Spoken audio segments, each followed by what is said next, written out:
Después de la caída de Z40, muchos creyeron que los Zetas ya estaban acabados. Pero fue justo ahí cuando comenzó el verdadero caos.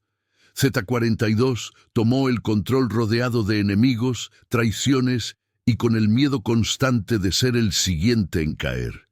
No confiaba en nadie, ni siquiera en sus propios hombres. Cada orden dada por paranoia rompía una alianza. Cada ejecución interna creaba un nuevo traidor. Al final, los Zetas no fueron derrotados por la policía, fueron destruidos desde adentro. Esta es la historia de cómo la paranoia y la traición sellaron el fin de Z42 y derrumbaron a uno de los cárteles más temidos de México.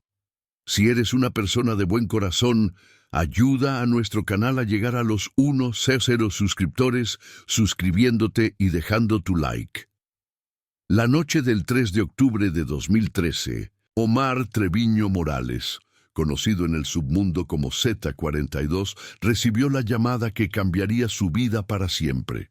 Su hermano, Miguel Ángel Treviño Morales, Z40, el hombre más temido de México, había caído, capturado cerca de Nuevo Laredo sin disparar un solo tiro, sin la épica batalla que todos esperaban del líder de los Zetas. Omar sintió cómo el piso se movía bajo sus pies mientras sostenía el teléfono con manos temblorosas.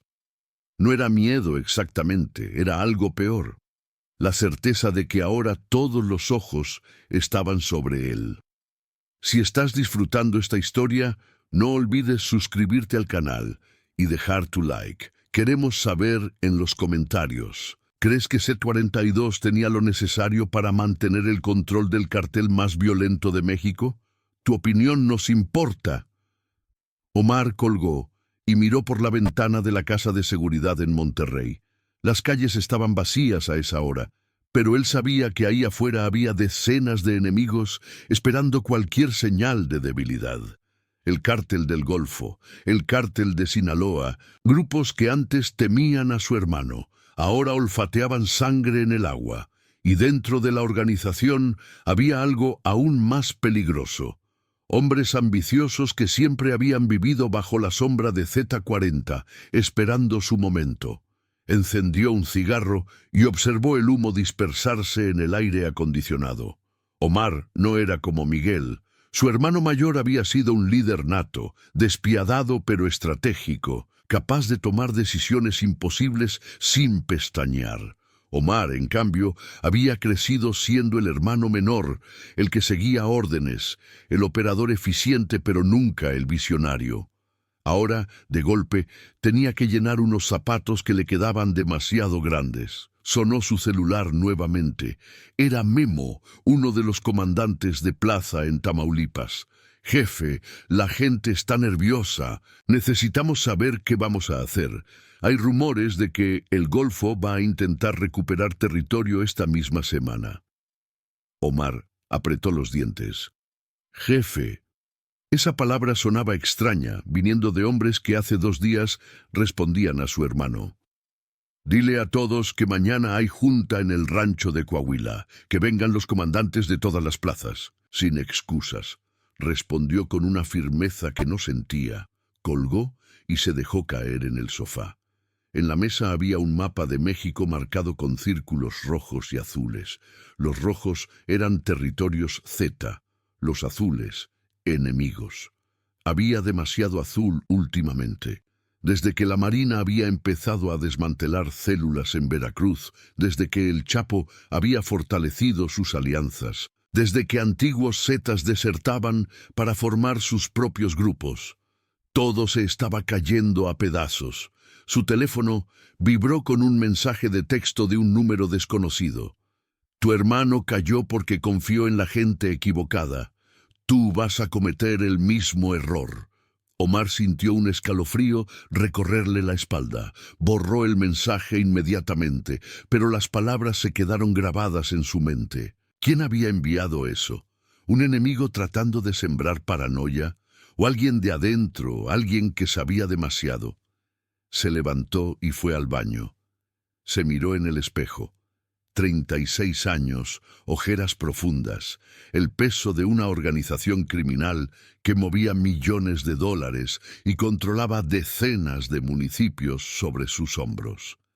En el reflejo vio a un hombre que no reconocía del todo.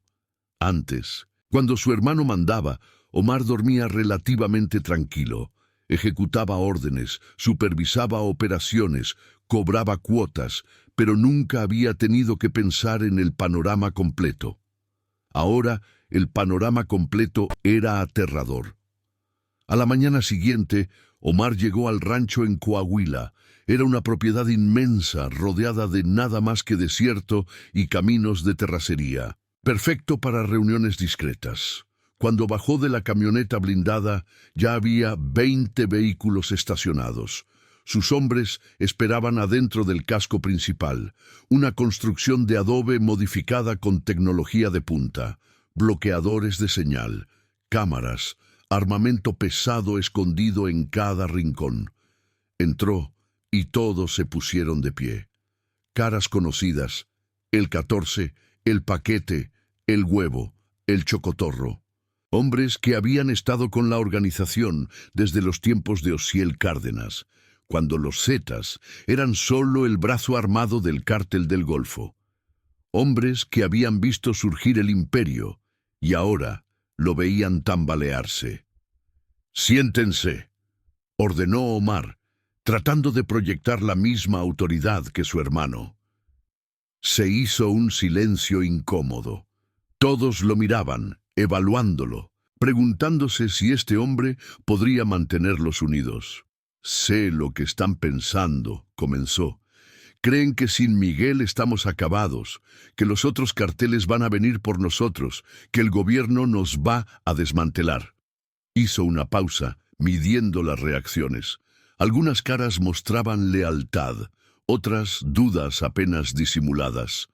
«Pero están equivocados. Los Zetas no son un hombre. Somos una estructura, una máquina. Y esa máquina sigue funcionando». El 14, un tipo de 50 años con cicatrices en toda la cara, levantó la mano. «Con todo respeto, Z42, la estructura necesita un líder fuerte. Tu hermano era ese líder. ¿Tú lo eres?» La pregunta flotó en el aire como una provocación. Omar sintió todas las miradas clavadas en él.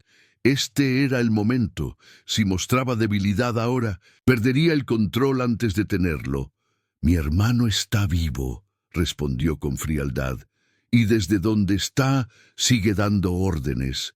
Yo soy su extensión aquí afuera. Cualquiera que tenga problema con eso puede decirlo ahora». Nadie dijo nada, pero las miradas se intercambiaron. Omar sabía que la mención de Miguel era su mejor carta. Mientras los hombres creyeran que Z40 todavía tenía influencia desde prisión, tendrían miedo de traicionarlo. «Ahora hablemos de negocios», continuó. «Veracruz está caliente.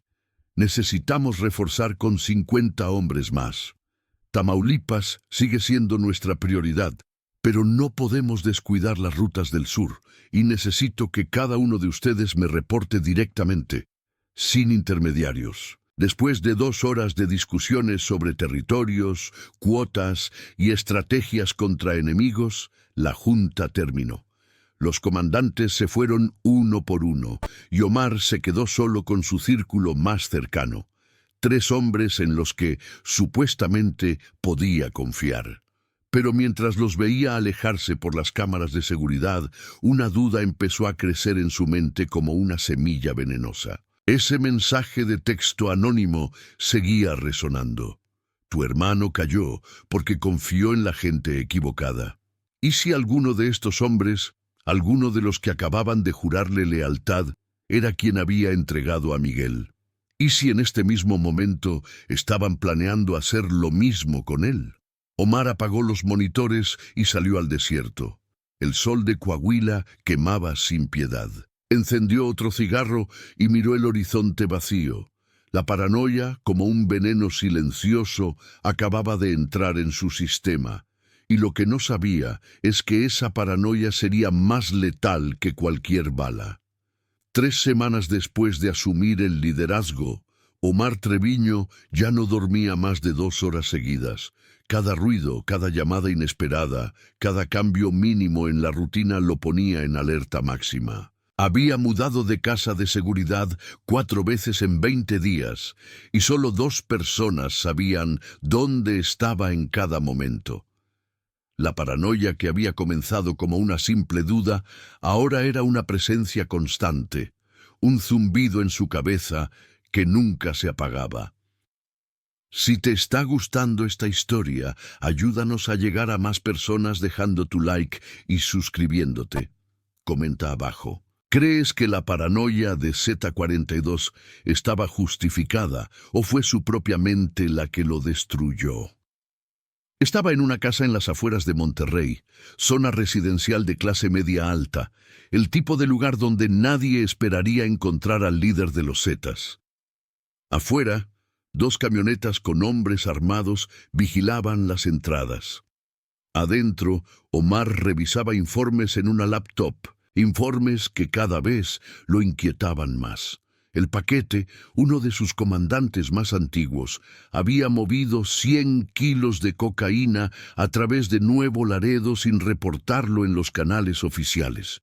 Cuando Omar lo confrontó por teléfono, el paquete juró que había sido un error administrativo, que el dinero estaba limpio, que todo se había registrado correctamente, pero algo en su voz, una pequeña vacilación, hizo que Omar desconfiara.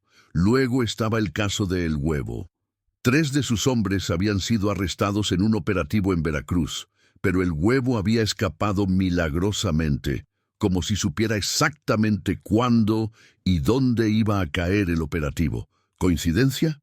Omar ya no creía en coincidencias, y después estaba el Chocotorro, que últimamente había estado haciendo llamadas encriptadas a números que no aparecían en ninguna base de datos de la organización. Cuando Omar le preguntó al respecto, el Chocotorro dijo que eran proveedores nuevos de Guatemala. Pero, ¿por qué no había informado de esos contactos antes? Cada explicación tenía sentido individualmente, pero juntas formaban un patrón que hacía que la piel de Omar se erizara. ¿Y si todos estaban en su contra? ¿Y si la captura de su hermano no había sido suerte de las autoridades, sino el resultado de una traición coordinada desde dentro? Su teléfono sonó. Era el 14. Jefe, tenemos un problema en Reynosa. Los del Golfo están moviéndose más agresivo de lo normal. Parece que tienen información de nuestras rutas. Omar sintió que el estómago se le retorcía. ¿Qué tipo de información? Horarios, vehículos, incluso nombres de operadores. Es como si alguien les estuviera pasando datos en tiempo real. Colgó sin decir más. La habitación pareció encogerse a su alrededor. Alguien dentro de la organización estaba filtrando información. No había otra explicación. ¿Pero quién?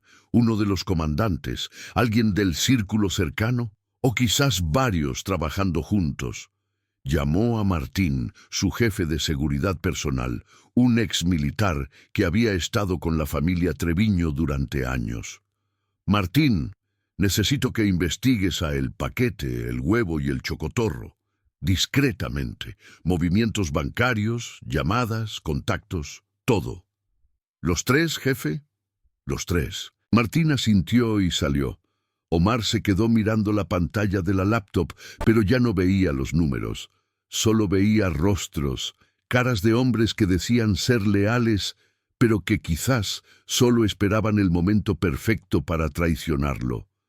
2 días después, Martín volvió con información que confirmó los peores miedos de Omar.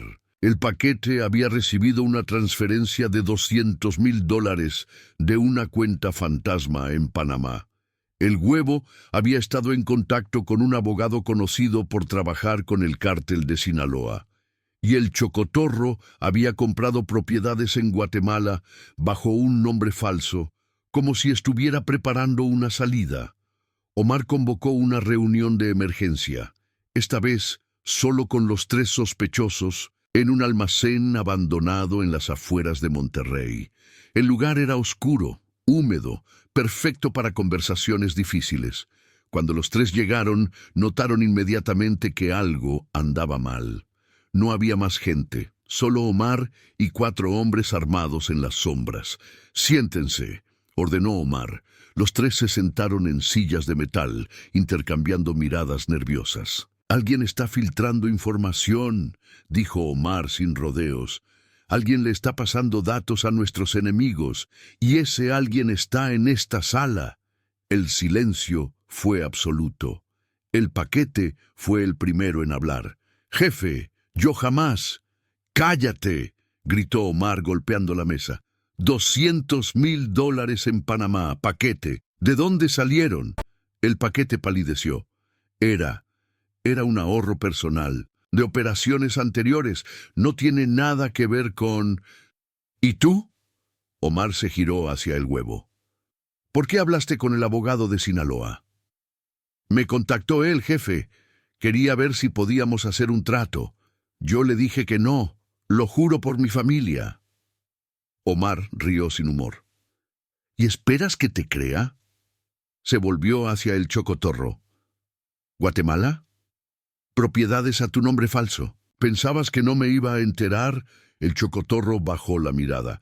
Jefe, es solo un plan de retiro, para cuando esto termine, nada más.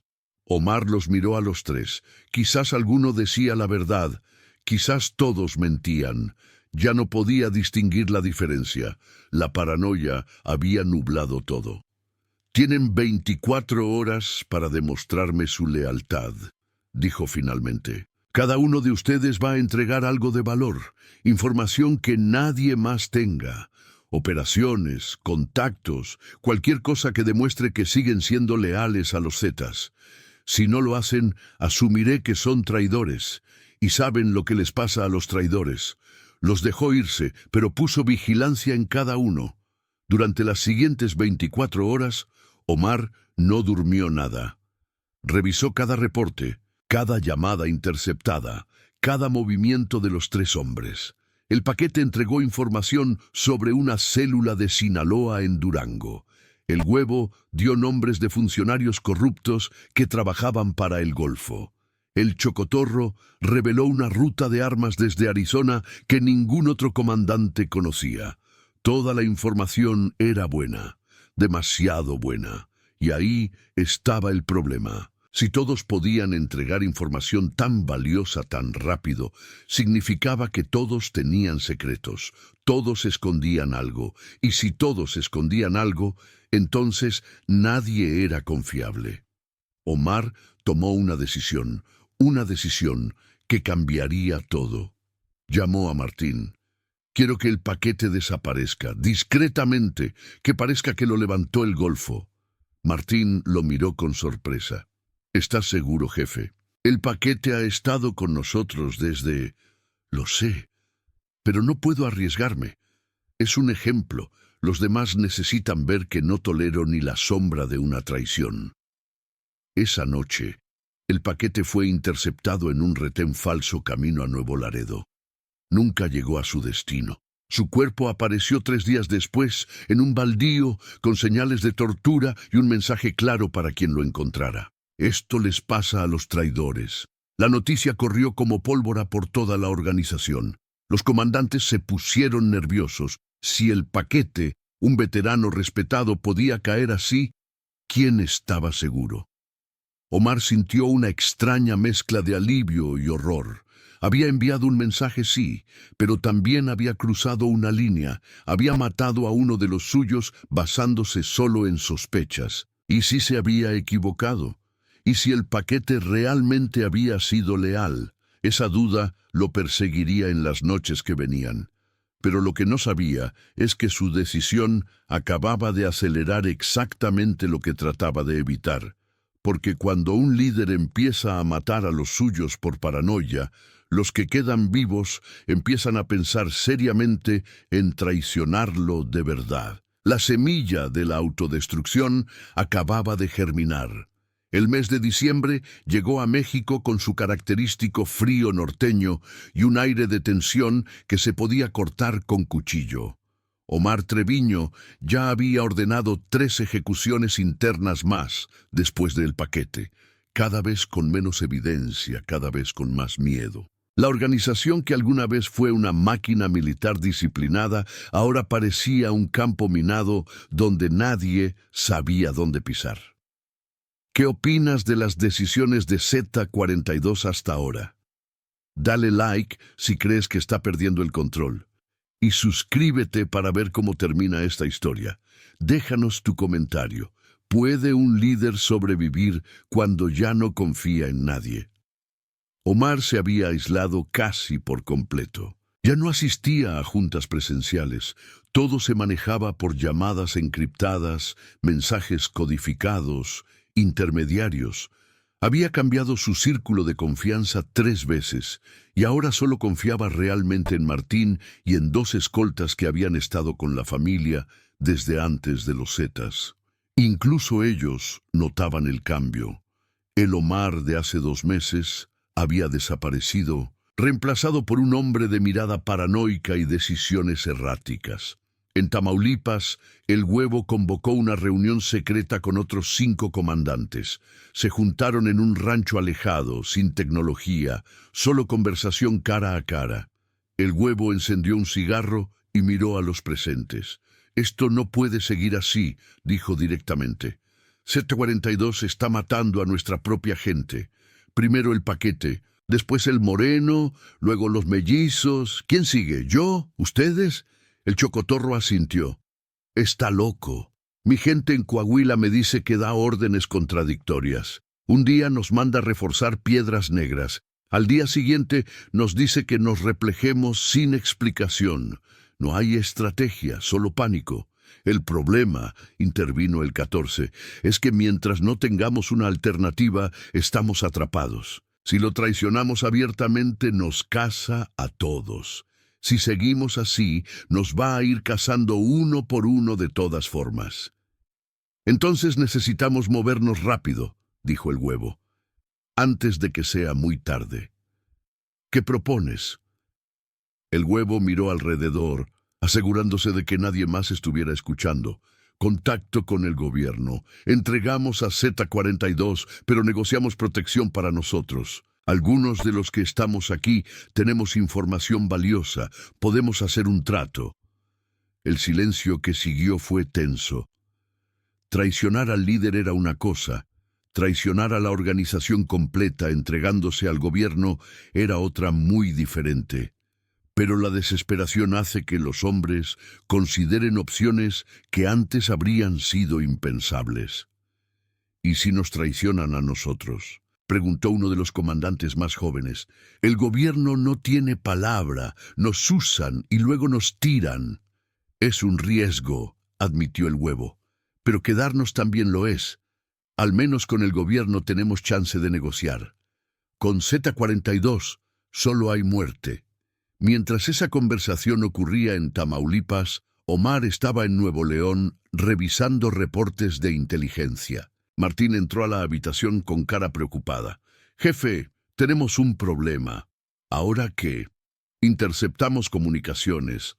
Parece que algunos comandantes están haciendo reuniones sin reportar.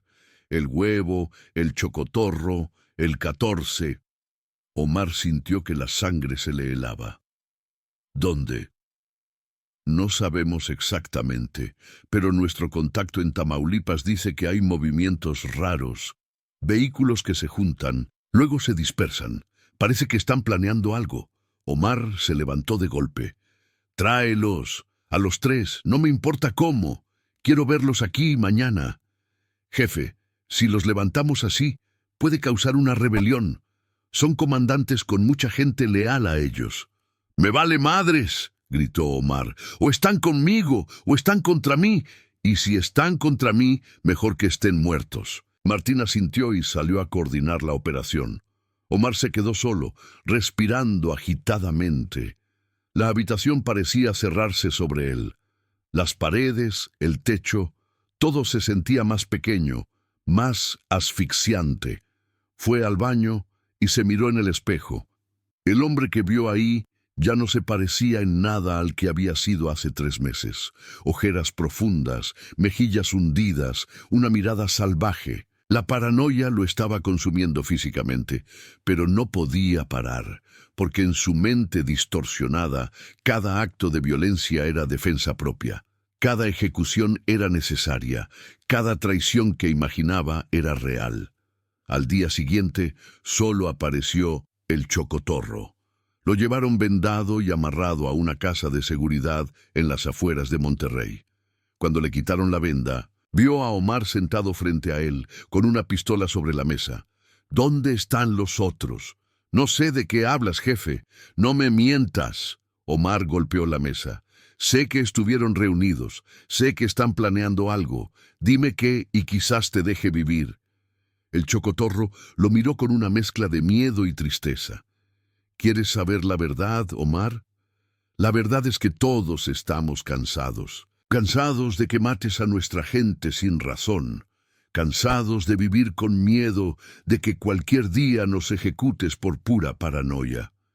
¿Entonces sí están conspirando contra mí? No estamos conspirando. Estamos sobreviviendo, que no es lo mismo. Omar levantó la pistola y la apuntó directo a la cabeza del chocotorro. Última oportunidad. Nombres.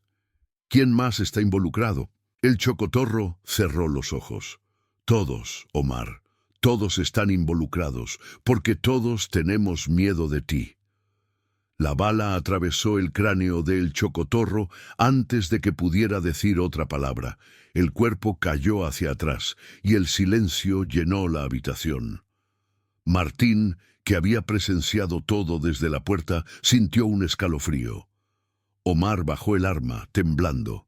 No de miedo, sino de algo peor. La certeza de que acababa de cruzar un punto de no retorno. «Limpia esto», le dijo a Martín sin mirarlo, «y encuentra el huevo y el 14. Ahora». Pero el huevo y el 14 ya no estaban en México. Esa misma noche habían cruzado la frontera y se habían entregado a agentes de la DEA en Texas. Con ellos llevaban información, rutas, cuentas bancarias, nombres de funcionarios corruptos y algo mucho más valioso, la ubicación aproximada de los lugares donde Omar se movía. La traición que Omar tanto temía finalmente había ocurrido, pero no porque sus hombres fueran inherentemente desleales, sino porque él mismo los había empujado a hacerlo. En una oficina federal en San Antonio, un agente de la DEA revisaba los testimonios de El Huevo y el 14 con una sonrisa. «Esto es oro», le dijo a su compañero. «Con esta información podemos desmantelar lo que queda de los Zetas en 6 meses. ¿Y Z-42? Cuestión de tiempo. Si sigue comportándose como dicen estos tipos, él solo se va a destruir. Solo tenemos que esperar y seguir el rastro». Mientras tanto, en México, Omar organizaba una purga masiva. Ordenó la ejecución de 15 comandantes que consideraba sospechosos.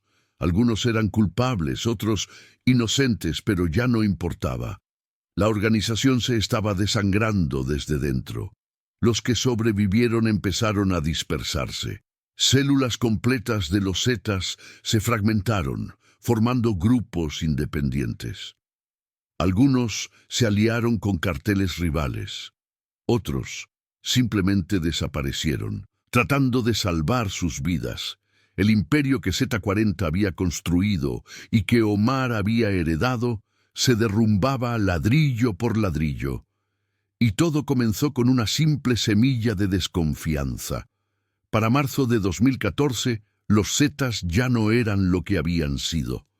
De una organización con presencia en 12 estados y operaciones en 5 países, ahora apenas controlaban algunas plazas en Tamaulipas y Coahuila. Y aun esas plazas estaban bajo constante amenaza. Omar Treviño, Z-42, se había convertido en el hombre más buscado de México, pero también en el hombre más solo. Si esta historia te está atrapando, ayúdanos compartiendo el video y dejando tu like. Queremos saber, ¿crees que Z-42 todavía tenía chance de salvarse en este punto o ya era demasiado tarde? Comenta tu opinión. Vivía ahora en constante movimiento, cambiando de ubicación cada 2 o 3 días. Ya no confiaba en casas de seguridad establecidas.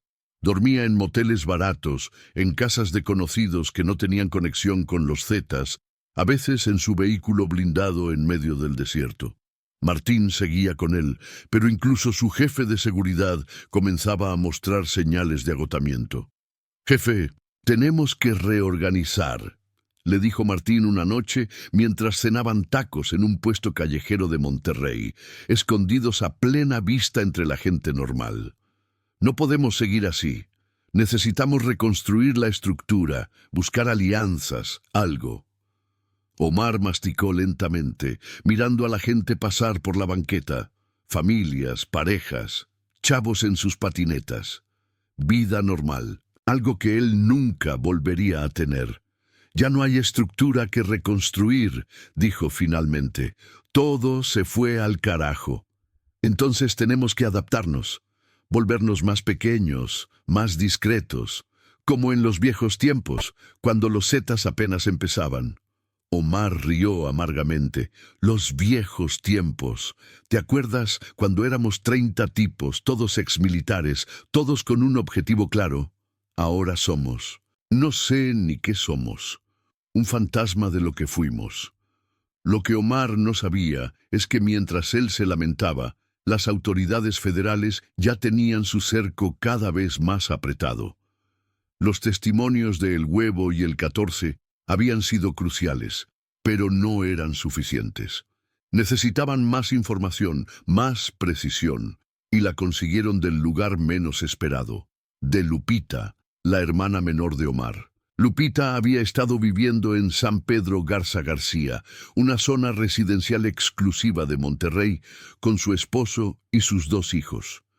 Aparentemente, llevaba una vida normal de ama de casa de clase alta, pero las autoridades la habían estado vigilando durante meses. Sabían que Omar, a pesar de toda su paranoia, seguía teniendo contacto con ella. Era su único vínculo emocional real, la única persona en la que todavía confiaba completamente. Un día de abril, agentes federales tocaron a la puerta de Lupita. Cuando abrió, le mostraron una orden de cateo y otra de arresto. En su casa encontraron teléfonos encriptados, fajos de dólares escondidos en las paredes y evidencia de que había estado manejando cuentas bancarias de la organización. La llevaron a un centro de interrogación federal. Durante horas, Lupita se negó a hablar, pero cuando le dijeron que sus hijos podrían ser puestos bajo custodia del DIF, cuando le mostraron fotos de las ejecuciones que su hermano había ordenado, cuando le explicaron que podía pasar 30 años en prisión mientras sus niños crecían sin ella. Algo se rompió. «Solo quiero que mis hijos estén bien», dijo entre lágrimas. «Yo no pedí nada de esto. Nací en esta familia, pero yo solo quería una vida normal». «Entonces ayúdanos», le dijo el agente a cargo. «Dinos cómo contactar a tu hermano. ¿Dónde se esconde? ¿A quién ve? Lo que sea». Lupita tardó 2 días en decidirse. 2 días en los que pensó en su infancia con Omar, en cuando eran solo hermanos jugando en las calles polvorientas de Nuevo Laredo, antes de que el dinero, el poder y la violencia lo cambiaran todo. Pensó en sus hijos, en el futuro que podían tener si ella cooperaba. Finalmente, habló. Les dio números telefónicos que Omar usaba para contactarla. Les describió patrones de comportamiento. Cómo le gustaba moverse de noche, cómo siempre llevaba 3 vehículos de apoyo, cómo desconfiaba de lugares cerrados y prefería espacios abiertos donde pudiera ver venir el peligro. Les dio nombres de las pocas personas en las que Omar todavía confiaba. Con esa información, la Policía Federal diseñó una operación específica. No iban a tratar de atraparlo en un lugar fijo. Iban a rastrearlo en movimiento, usando tecnología de geolocalización y vigilancia aérea. Y esperarían el momento perfecto. Mientras tanto, Omar seguía hundiéndose en su paranoia. Una tarde de mayo, Martín le trajo noticias que lo destrozaron. Lupita había sido arrestada. No, no puede ser, murmuró Omar dejando caer el teléfono. Ella no tiene nada que ver con esto. Jefe, encontraron cosas en su casa, dinero, teléfonos. La están acusando de lavado de dinero. Omar sintió que las piernas le fallaban. Se sentó en el suelo, con la espalda contra la pared. Lupita, su hermana pequeña, la única persona en su vida que todavía representaba algo bueno, algo puro de su pasado antes de todo esto. Tengo que sacarla, dijo, como sea. Jefe, es imposible. Está bajo custodia federal. Ni siquiera sabemos dónde exactamente. Entonces averigua, gritó Omar. Usa todos nuestros contactos, todo nuestro dinero. La vamos a sacar. Pero en su desesperación, Omar cometió un error fatal. Empezó a hacer llamadas, muchas llamadas, tratando de activar contactos corruptos dentro del gobierno. Cada llamada era rastreada. Cada intento de negociar era monitoreado. Las autoridades no solo sabían dónde estaba, sino que ahora también sabían que estaba emocionalmente comprometido, que tomaría riesgos que normalmente no tomaría. Una semana después, Omar recibió un mensaje de texto de un número desconocido. Tu hermana puede salir, pero necesito verte en persona. Mañana 8 p.m., el restaurante El Viejo Molino en Monterrey, solo tú y yo. El mensaje venía supuestamente de un comandante de policía corrupto con el que Omar había hecho negocios antes. Martín le advirtió que era demasiado conveniente, demasiado perfecto. Es una trampa, jefe. Tiene que serlo. ¿Y si no lo es? ¿Y si es la única chance que tiene Lupita? Entonces mandamos a alguien más. No puedes ir tú. Pero Omar ya no estaba pensando racionalmente. En su mente solo veía el rostro de su hermana pequeña, asustada, encerrada, culpando a su hermano mayor por arruinarle la vida. Voy a ir, dijo con determinación, pero con precauciones. Iremos con todo. 3 vehículos, hombres armados esperando en el perímetro, ruta de escape planeada. Si algo se ve raro, nos vamos. Martín sabía que no había forma de convencerlo. Omar había tomado la decisión, y cuando se ponía así, no había vuelta atrás. La noche siguiente, Omar y Martín llegaron al restaurante El Viejo Molino. Era un lugar semipúblico, con suficiente gente para no levantar sospechas, pero no tan lleno como para ser caótico. Los hombres de Omar estaban posicionados estratégicamente, 2 en el estacionamiento, 3 en vehículos cercanos, 1 en una azotea con vista al lugar. Omar entró al restaurante. El comandante corrupto estaba sentado en una mesa del fondo.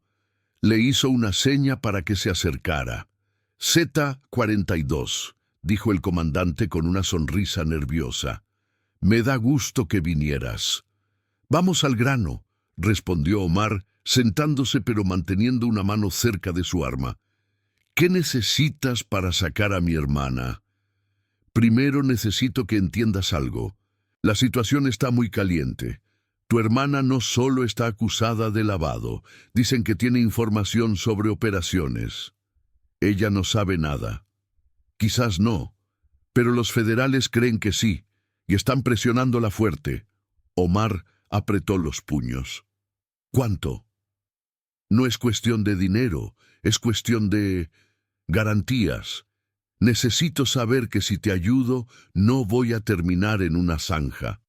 ¿Tienes mi palabra? El comandante asintió, pero había algo en sus ojos, algo que no cuadraba. Omar lo notó demasiado tarde. Afuera, los hombres de Omar empezaron a reportar movimiento inusual por radio.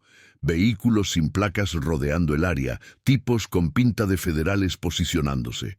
«Jefe, esto está mal», dijo Martín por el radio encriptado que Omar llevaba en el bolsillo.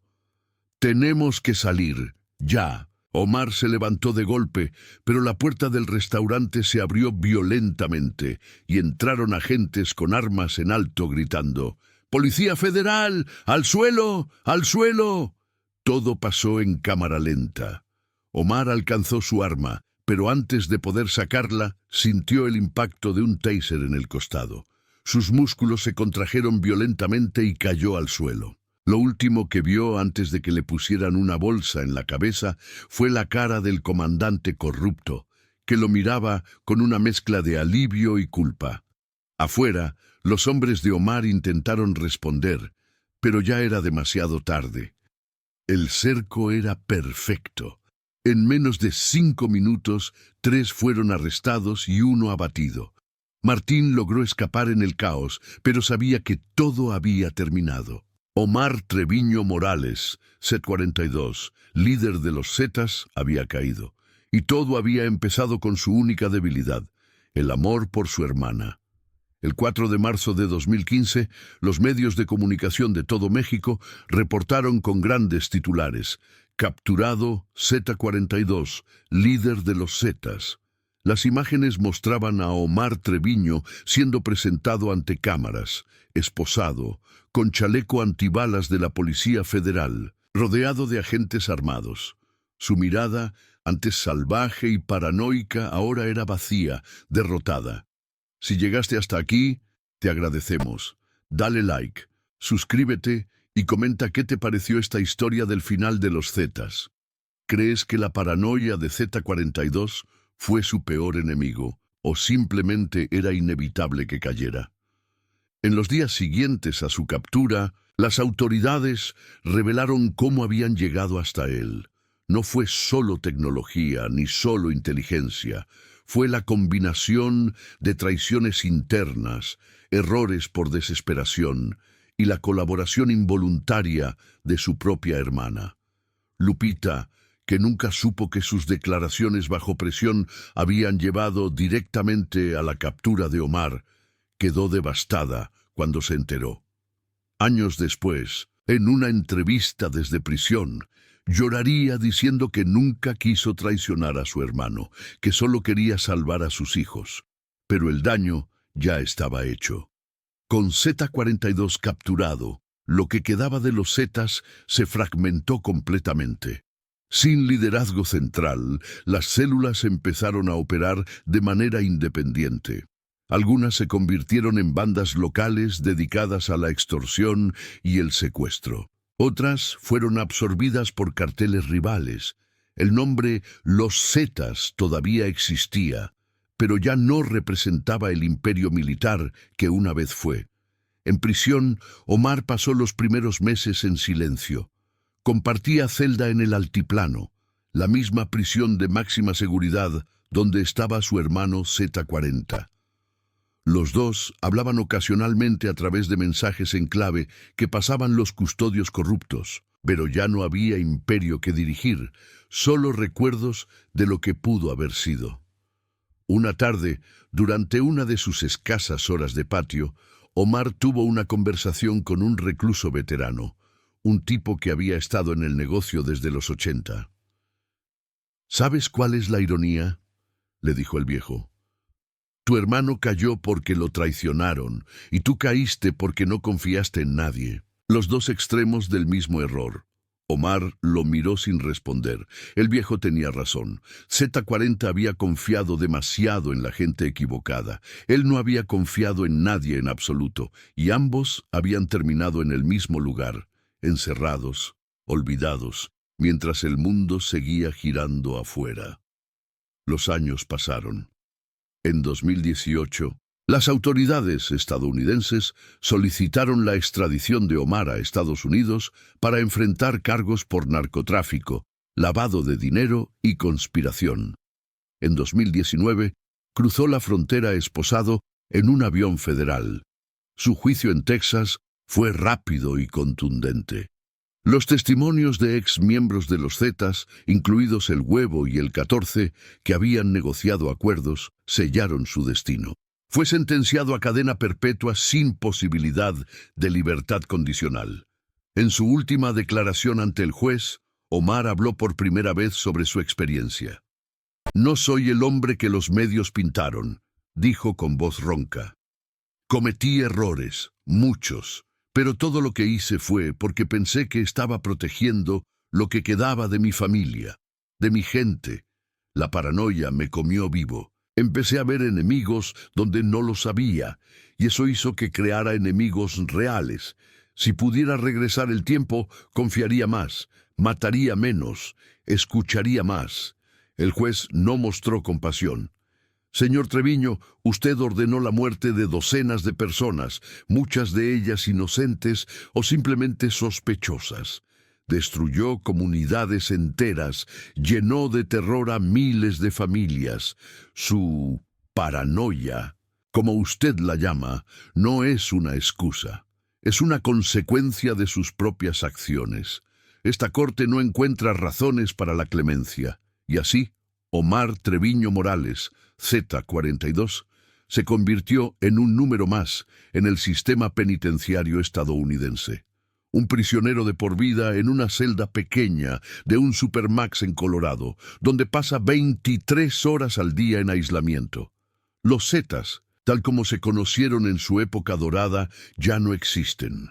Lo que quedó es una sombra fragmentada, grupos pequeños que usan el nombre pero sin la estructura, sin el poder, sin el terror que alguna vez impusieron. Historiadores del crimen organizado ahora estudian el caso de Z42 como un ejemplo perfecto de cómo la paranoia puede destruir una organización desde dentro más efectivamente que cualquier enemigo externo. En documentales, artículos y libros, el mensaje es claro. Cuando un líder pierde la capacidad de confiar, pierde todo. Martín, el jefe de seguridad que logró escapar aquella noche en el restaurante, desapareció del mapa. Algunos dicen que vive en Centroamérica bajo un nombre falso. Otros que llegó a un acuerdo con las autoridades y está en protección de testigos. Nunca se supo con certeza. Lupita salió de prisión en 2020 después de negociar un acuerdo.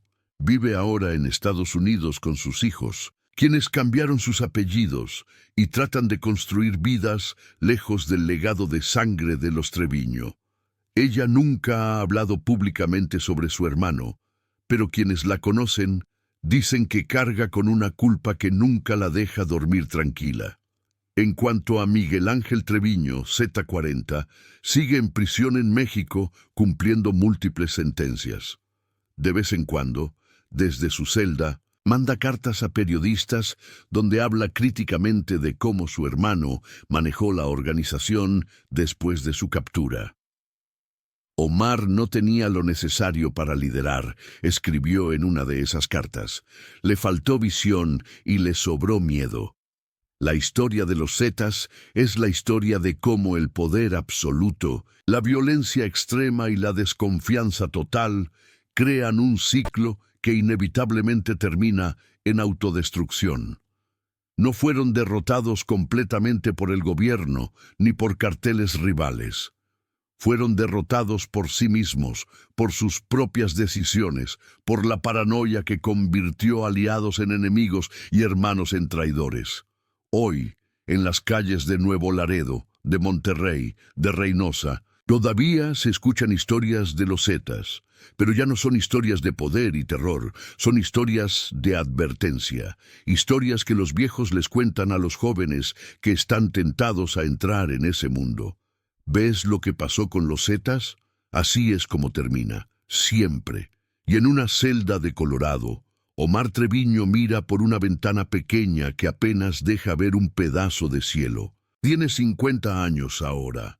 Pasará el resto de su vida ahí, pensando en las decisiones que tomó, en las personas que mató, en la paranoia que lo consumió.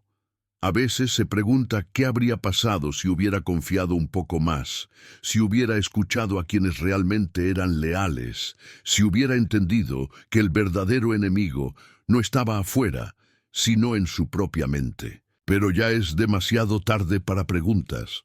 El imperio de los Zetas cayó no porque fueran débiles, sino porque se volvieron contra sí mismos. Y en eso hay una lección que trasciende el crimen organizado. Cuando la desconfianza reemplaza a la lealtad, cuando el miedo reemplaza a la estrategia, cuando la paranoia reemplaza al liderazgo. El final es inevitable.